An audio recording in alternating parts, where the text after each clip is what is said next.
Raz, I'm back, and I've got a surprise for you. Raz Cassie! Why, melt my molecules! I didn't even know you were alive! It's good to see you, my friend!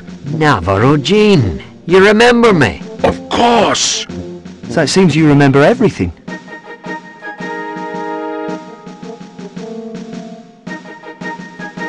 Hey kid, you were at the airport with Beltor. What are you doing here? It's you, the cop chick at the airport. What are you doing here? Cop chick? I should drop you for that. Now, hand over the capsules, Sonny. But I don't have the capsule anymore. I gave it to Raz. He's got it now. I see. Okay, Raz, talk to me and make it real.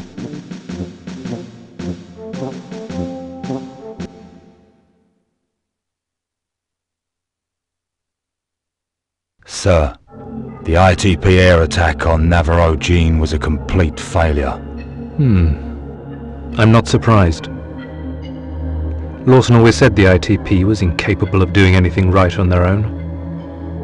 And what about the boy? Do you have any information on his whereabouts? No, sir. We haven't found him yet, but we've got teams out searching every part of the city and surrounding areas. You know I sense that boy's a threat to us. I want him found before the capsule gets into the wrong hands. Yes, sir.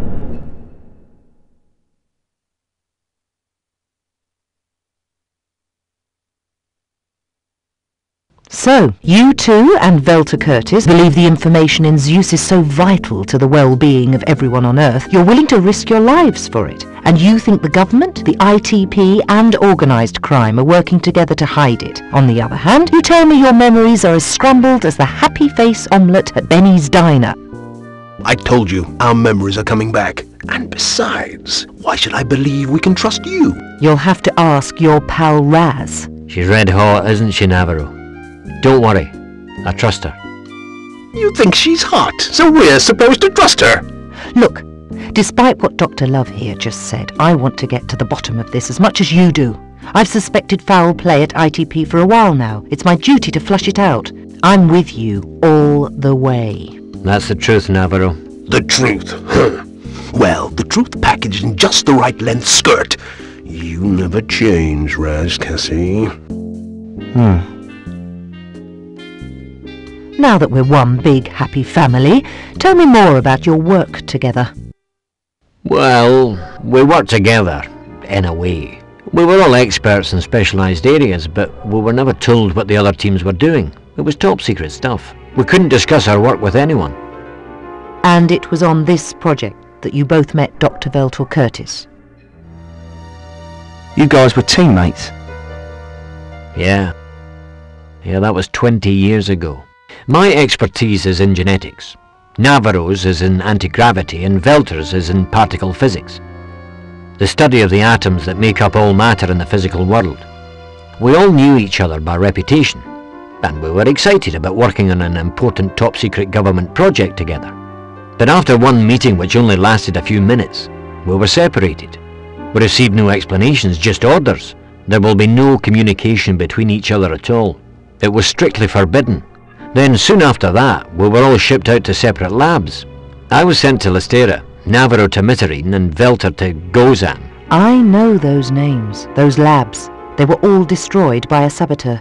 I remember reading about the case. The perp was never caught, but no one was supposed to have survived those bombings. That's what the public was told. The saboteur was the government itself. We were all supposed to be dead. Right before the accident took place, we were all forcibly subjected to a memory-absorbing machine, but something went wrong.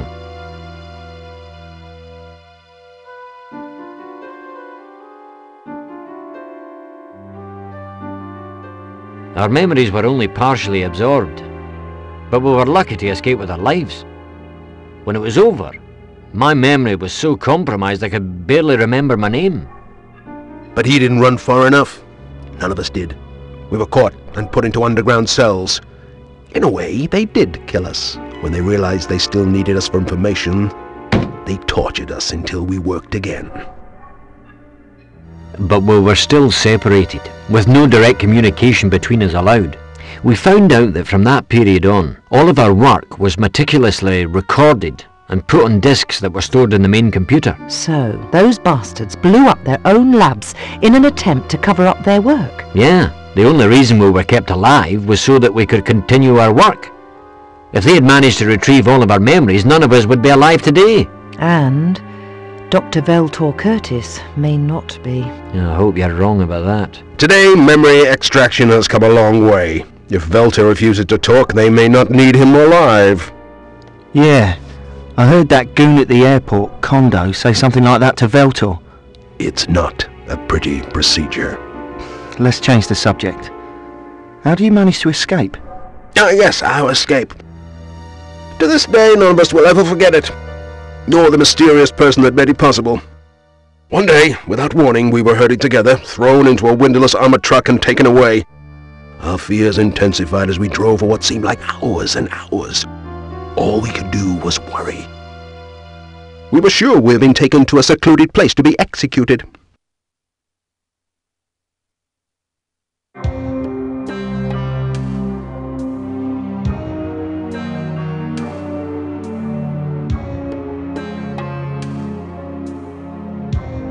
Our memories were so scrambled at that point that we didn't have enough information about each other to formulate anything more than a rudimentary plan, assuming that we could escape. But as we drove on, the prospect of that escape seemed less and less possible. We were so beaten psychologically that we had just about given up hope of ever getting away. And then the truck suddenly stopped. We got to our feet in anticipation of the guards coming for us, but they never did. And then we heard a series of gunshots. This frightened us even more, and then the truck door slowly opened, and we were shocked to see not the guards coming for us, but a young boy standing there, alone, waving us out. A young boy? Yes, he stood there and beckoned to us. We cautiously got out of the truck and stared at him. When he spoke, we knew there was something very special about him. He freed us, and then asked if in return we'd promise to search for the parallax key. And then he was gone.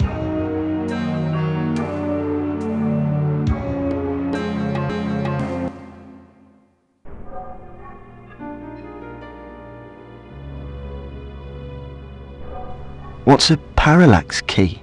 Doesn't parallax mean another viewpoint? That's basically correct, yes.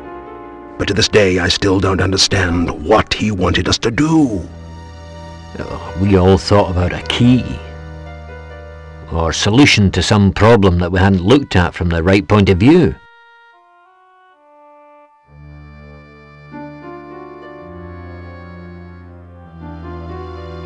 After we were split up, we started to search for the truth, being careful not to be caught. And we made a deal that night to terminate the experiment if we found out that the experiment would be used for destructive purposes.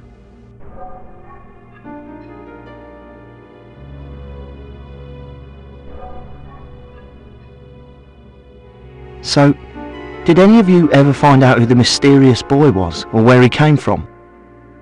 How old was the boy? I'm not sure. I guess he was about 14 or 15 years old. So, that boy would now be a middle-aged man, huh? Yes. That is, if he's alive. So, to this day, none of you remember any details about your work at the labs? No clear details. But we do remember bits and pieces of the experiments that were going on there. Like what? I remember at Lystera there was a lot of high-tech experimental work being done in the field of human cloning. Cloning?